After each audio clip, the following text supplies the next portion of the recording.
Welcome back, everyone, to Have More Babies. Great to be here. Today, we're diving into something pretty huge for anyone new to parenting, right? That whole world of advice. Oh, yeah. It's a lot. When you first become a parent, that transition, it's amazing. But wow, the challenges. Totally. And the sheer amount of information coming at you about the right way to do everything, it's overwhelming. Definitely. You've got this tiny person relying on you for everything, and everyone seems to have an opinion. It can be, well, confusing. Exactly. So on Have More Babies today, we want to kind of cut through that static a bit. We've been looking at a great resource from Pediatrics.com that highlights some really essential books experts recommend for new moms. Think of this as, I guess, a shortcut to feeling a bit more clued in. A very needed shortcut sometimes. Yeah. And it's good to remember, like, there are so many parenting books. Right. The Omega Pediatrics article actually gives some solid tips for choosing, which I thought was useful. Oh, yeah. Like what? Well, things like considering your child's age, where they're at developmentally, looking at who wrote the book, their credentials, Makes sense. checking reviews, obviously, focusing on stuff that's evidence-based and making sure it, like, vibes with your own parenting style. That's key, isn't it? Yeah. Finding something that feels right for you. Yeah, and they specifically mentioned avoiding books that just try to scare you into doing things. Ugh, yes. Good advice. So based on those recommendations from OmegaPediatrics.com, we're focusing on 5 books that keep coming up. The greatest hits, basically. Kind of. We've got The Whole Brain Child, By Siegel and Bryson. Great stuff. The Happiest Baby on the Block by Harvey Karp, A classic for the newborn phase. No Drama Discipline, also Siegel and Bryson, Builds on the whole brain idea. The Baby Book by the Sears, He's the big encyclopedia one. and Simplicity Parenting by Kim John Payne and Lisa Ross. So quite a range. Yeah, it definitely covers different angles. Where should we start? The whole brain child, maybe? Sounds good. Yeah. What's the big idea there? Well, the core thing is really understanding that a child's brain is, still being built. It just doesn't work like ours yet. Right. It's not just a mini adult brain. Exactly. And knowing that changes how you see their behavior, their big emotions, everything, really. And they make it practical, don't they? Like I remember reading about connect and redirect. What's that about? Ah, yes. Connect and redirect. It's about tuning in emotionally first. Before you try to fix the behavior or lecture, You connect. you connect. You acknowledge their feeling, wow, you seem really mad right now. Let them feel seen. Then, once they feel that connection, then you guide them. Yeah. Gently redirect. It helps them manage those big feelings because they feel understood first. Empathy leads the way. That feels so intuitive when you think about it. Like for us adults too, right? If Yeah. someone just listens first. Totally. We're way more open. And another strategy they have is name it to tame it. Similar idea, really. Okay, tell me about that one. Name it to tame it is about helping kids become aware of their own feelings, giving emotions words. Like, are you feeling frustrated? Or that looks like sadness. Exactly. Just naming the feeling helps them understand it instead of just being swamped by it.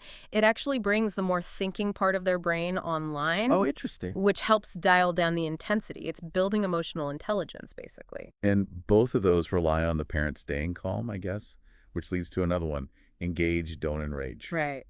Crucial.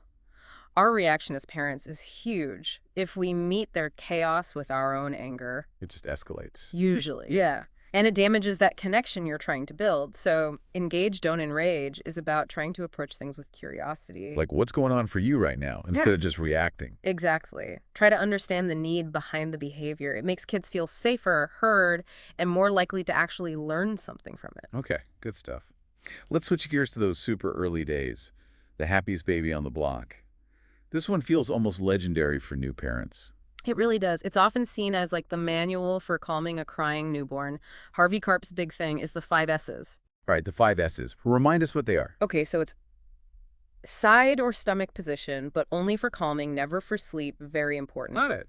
Then swaddling, that tight wrap, swinging, gentle rhythmic motion, sucking, like a pacifier or finger, and shushing, that loud, consistent white noise. And the idea is these mimic the womb, right? Precisely. It's recreating that snug, noisy, jiggly environment they just came from. Makes total sense when you think about it. It really does. Yeah. The book also talks about the 4th trimester. What's that concept? The 4th trimester is basically the first 3 months after birth. The idea is newborns aren't quite ready for the outside world yet. Still adjusting? Yeah, big time. So Karp argues that using the 5S's helps ease that transition. It provides that womb-like comfort they still crave, which can mean less crying, better sleep. A smoother landing, kinda? Exactly, recognizing they need that extra support. And there were a couple more techniques mentioned. Mm-hmm. The cuddle cure and the calming reflex. Right. The cuddle cure is just about the power of closeness. Holding your baby, skin to skin especially, it literally helps regulate their breathing, heart rate. It's deeply soothing and good for development. Simple but powerful. And the calming reflex curve says it's like an innate off switch for crying that the 5S's can trigger. Knowing how to activate it. Game changer for fussy babies. Okay, very practical stuff for those early months. Yeah. Now, moving on to something that causes a lot of stress later on, discipline.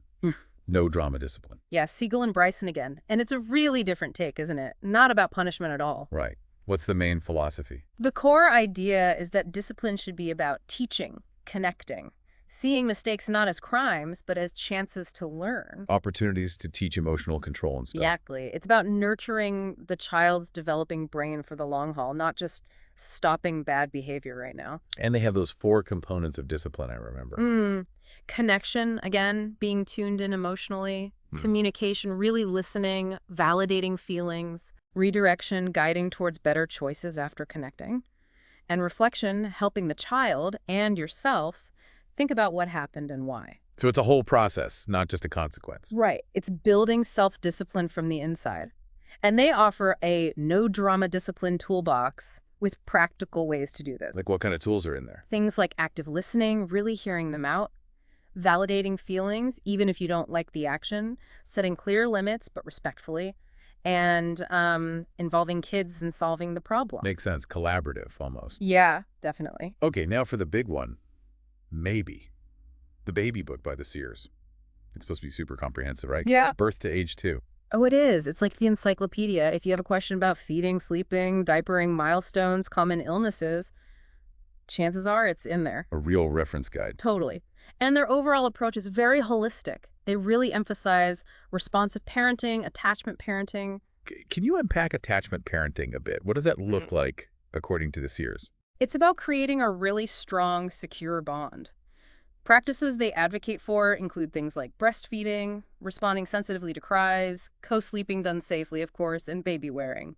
Lots of closeness. Aimed at building security and trust. Exactly. And they get very practical, too. Lots of detail on feeding, like navigating breastfeeding challenges, introducing solids, dealing with things like colic or reflux. Common worries for new parents. For sure. And sleep, huge topic. They cover establishing routines, safe sleep environments to reduce SIDs risk, handling sleep regressions, night waking, often with a focus on keeping the family connected. Got it. So comprehensive, practical advice within that attachment framework. Pretty much, yeah. All right, finally, simplicity parenting. This one feels like it tackles things from a different angle. The environment, the pace of life. It really does. It's a countercultural message in many ways. The main idea is that simplifying a child's life can make them calmer, happier, more secure. Simplifying how? What does that mean in practice? It means less stuff, fewer toys, less clutter, fewer scheduled activities, more downtime, and less exposure to, the constant noise of the adult world and media. The power of simplicity, they call it. So decluttering, slowing down routines. Yeah, creating more predictability, less rushing, more room for kids to just be, to use their imagination. Reducing screen time is a big part of it, too. They also talk about rhythm and ritual. Why is that important? Rhythm, the predictable flow of the day, meals, bedtime provides security. Kids thrive on knowing what's coming. Feels safe. Exactly. And rituals, special family traditions, even small daily ones like a bedtime story, build connection and create positive memories. It anchors them. Nice. And the last bit, filtering out the adult world.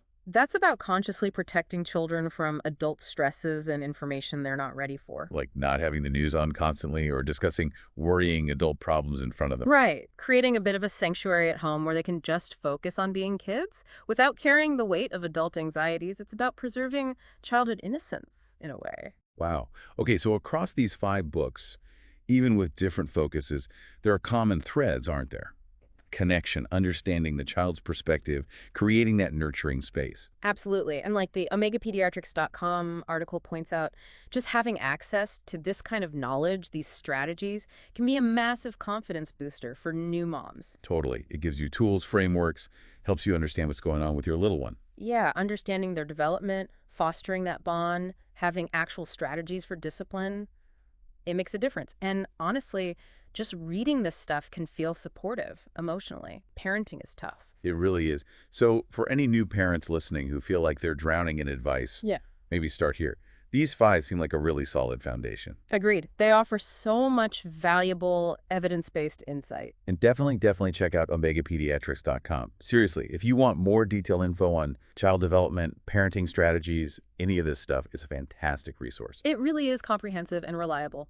Highly recommend taking a look. So if you found this discussion helpful, maybe learn something new about these parenting books, please do give this video a like. And hit subscribe so you catch our future conversations. We cover lots of useful topics. Yes.